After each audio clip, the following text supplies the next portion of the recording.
I don't know if you've seen those comments on TikTok of beautiful women asking if there are any boys here, but today I remembered I am a boy, so I decided to investigate and saw that she was asking me to go to her bio. So I clicked the link in her bio and it instantly froze my iPad and I couldn't close the app or anything until a thing popped up asking for my phone number and credit card number to fix it. So obviously I was like, thank God, a solution. So I grabbed my credit card from my wallet and checked it in. But then after I did that, I fully shut off and started smoking. I was like, okay, thank God.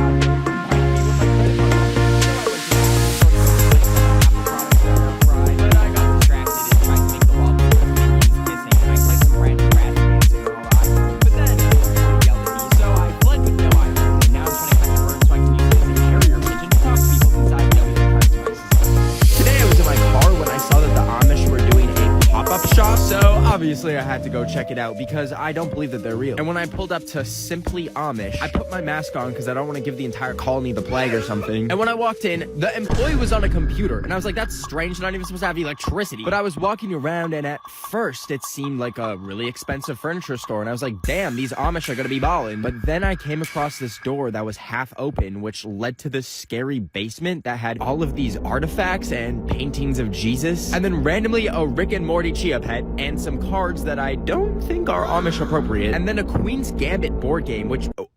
wouldn't that just be chess? Anyways, I felt the need to buy something so the Amish don't steal my organs. I got one of those popping toys where you put it on the ground and... Anyways, when I paid and got the bag, I noticed they slipped a key in it with a note saying, need escape? And then some coordinates, which I looked up online and found out they lead to their colony. So I think they tried recruiting me and let me know if I should drive up there and join them. Today I went to the movie theater an hour early because I'm half Caucasian and I wanted to see the new Spider-Man for the 30th time. But when I sat down, I noticed that they had QR codes for their overpriced food menus. So I got the intrusive thought to quickly run home and change all the QR codes to moaning sounds. So when I got home, I designed a bunch of fake stickers and printed them off with QR codes so when you scan them, they play this. Anyways, I grabbed the stickers and drove back to the theater and stuck them over the top of the original ones. And as people trickled into the theater and the movie started, and they started scanning the codes for the menu, I suddenly began to hear... And then people would quickly hide their phones and try and turn it off. And it got to the point where they had to stop the movie. So anyways, I left and went for sushi. And when I got there and sat at the table, I noticed that this restaurant also has QR codes for their menu. And I had some stickers left over, so I carefully placed them on top of the old QR codes. And then I looked back at the dude behind me as he scanned his, and...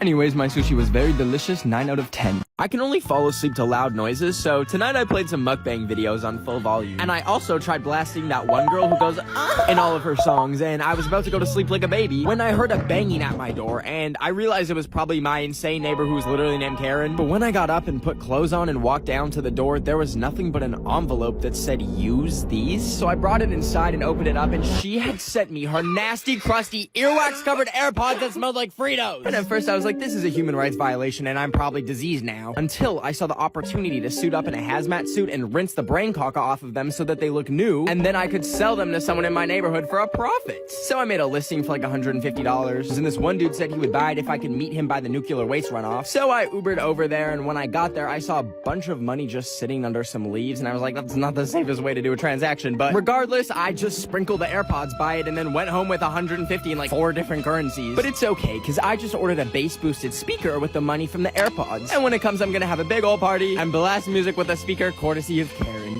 I was putting my clothes in the dishwasher today because I broke my washing machine when I tried washing dishes in it last week because my dishwasher was broken in the first place. But anyways, I was in the kitchen and heard a snowball hit my window, and when I looked out the window, my elderly neighbor Myrtle had put up a sign that said, check your mail. Now, as threatening as that seemed, I was so excited because her son owns the website where you watch Corn with a P. And in the past, she's given me like $1,000 at Christmas and a cute little picture of herself. So I went to the door and grabbed the card, and when I opened it, I noticed that this time there was no gift, which is fine and all, but also the picture she had sent me had some man's hand in the corner. And on the card, there was weird capitalization, so I highlighted the capital letters and it spelled help me. And I started freaking out, so I drove over to her house, which was 50 feet away. Sorry, Greta Thunberg. And I was gonna save her from being choked, but when I got there was a van outside that said 50 Shades of Play.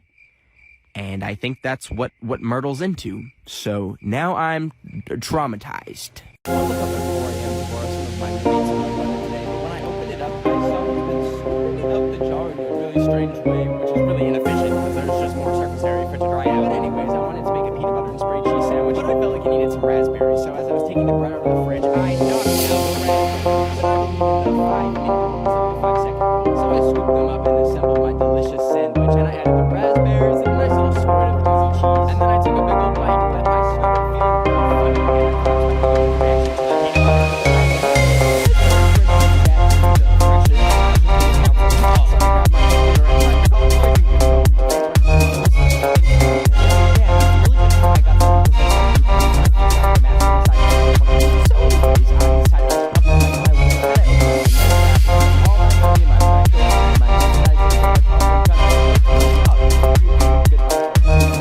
was cleaning my room today when I found out that I just hit 10 million followers. And to celebrate, I wanted to give each and every one of you $1. Now, I don't have $10 million, but you know who does? The bank. So I went over there and had the idea to R to the O to the B it, but quickly realized that I get too anxious simply going to Starbucks and ordering for myself without nearly peeing my pants. So walking into a bank to commit a crime is kind of out of the question. So my second idea was to make an Ed Sheeran disguise that is so convincing it looks like a deep fake. So I taped it to my face and I used this simple hack that works on any ATM machines where you can type in the number of the address where the ATM is, like 900 for example, and then it'll think it's undergoing maintenance and spit out all its cash. So I tried it and boom, I suddenly had $20,000. And I stopped at each and every ATM punching the code getting racks when I remembered they have security cameras, and even though I was disguised as Ed Sheeran, I wanted to be safe, so I gently disconnected the camera from the ATM and put it on the ground. And for the rest of the night, I'd never felt more alive, single-handedly taking down the greedy banks to steal from customers every single day. I was calculated, unstoppable, careful. And I did it all right under the police's noses. It became addicting. Every single ATM was like a new hit. And the money? Oh, it was endless. Ed Sheeran had to go on live TV to say he wasn't the thief. And I had gotten away with it. Oh, wait, just kidding. They actually got me. Well, at least I still have money for bail, and I still have 10 million of you guys. Today, I snuck an AirTag tracking device into an Ed Sheeran concert so that I could somehow stick it onto him to track him down. Because that's for the FBI to know. Anyways, randomly BTS opened for him, and then Eddie was about to come on stage, so I had the genius idea to use an extra mask and fashion it into a slingshot so that when he performed, I walked up to the front of the stage, locked onto my target, and bam! It flew through the air. And now I know there's no way of it sticking to him. However, they have to pack up the stage, and it's probably gonna travel with him. So anyways, I saw Doja Cat and Lil Nas X, and then left the concert and went home. Then the next morning, I was getting a reading on the AirTag finder, and it said that he was in Las Vegas. So I flew to Las Vegas, and when I got to the airport, I thought I had already found him, but the thing is, I had a little bit of spicy grape juice on the plane, so I stumbled over to the man and shouted, "Ed!" And it was just a random man. So, yeah.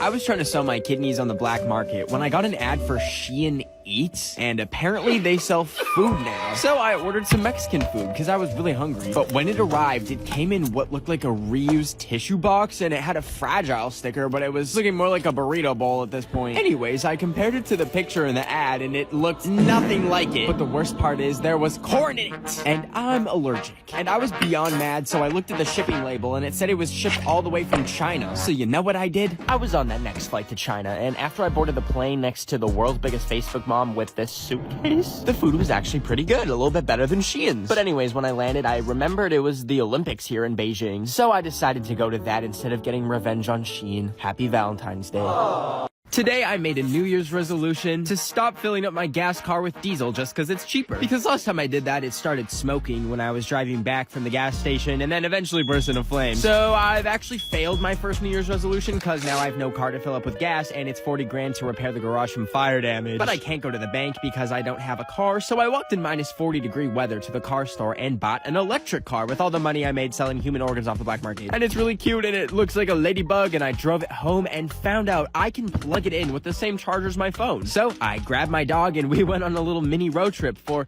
about 47 minutes when my car died, because apparently you can't charge a car with a phone charger. So now I'm stranded in the middle of nowhere, genuinely considering eating my Cheez-Its that I brought as a snack while I wait for the tow truck to come, obviously. I woke up today and decided to go to Claire's to get my ear pierced because I saw they're doing it free if you give them your organs. So I walked in and I picked my piercing and then signed away the rights to my kidneys. And then they marked the ear that I wanted pierced, and then boom, they legally stabbed me. But anyways, I went home and I was so excited to take off my mask and see it, and they had pierced the mask string into my ear hole! And I started freaking out, of course, and needed to get it off. So I tried finding pliers or something, but I grabbed scissors and used them to cut the mask off so it doesn't rip my ear off. And then I looked in the mirror and I thought, maybe it looks cool. But it didn't. So I grabbed my computer to try and find the Claire's customer service line so I can sue them. But they closed at 6 p.m. and it was 6:30. So I went to bed and cried myself to sleep. And when I woke up, oh, it was infected. So now I think my ear is gonna fall off in 2 to 5 business days. So please let me know what music I should listen to before I have one ear left.